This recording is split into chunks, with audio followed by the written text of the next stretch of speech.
Partia Demokratike denoncoi sot parregullsi në procesin e shpërndarjes së zarfave me fletën e votimit në Greqi. Drejtuesja politike për diasporën Josefina Topalli deklaroi se opozita ka të dhëna se zarfat me fletën e votimit po të rishen në blok nga persona të panjohur në pikat e kompanive që DHL ka nënkontraktuar në shtetin fqinj. Dhe qytetarë shqiptarë që jetojnë në Greqi nisën tek adresa që është shkruar në email apo në SMS për të marrë zarfin.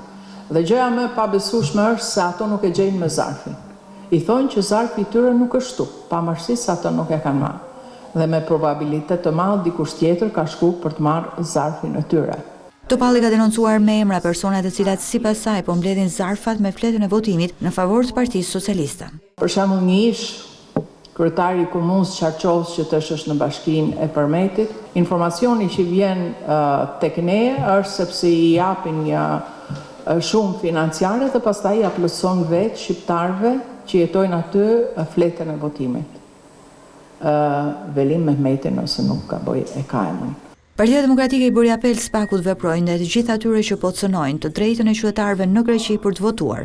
Të mos kujtojnë banditët e votës që janë duke bërë namin, duke mbledh zarfat e emigrantëve në Greqi që janë të pa identifikuar. I dim kush i merr në Kret që ka organizatën e Partisë Socialiste atje dhe shet mendet edhe në Facebook që mbledh zarfat e emigrantëve, e dim kush e bën këtë në Paros, e dim kush po e bën në Athinë dhe ja përcjellim me baza ditore SPAK-ut me emra. Ftohet SPAK-u, task forca e famshme, të zgjohet nga letargjia, të bashkëpunojë me partnerët dhe të marrë gjitha masat që këta banditë zgjedhor të vijen përpara përgjegjësisë.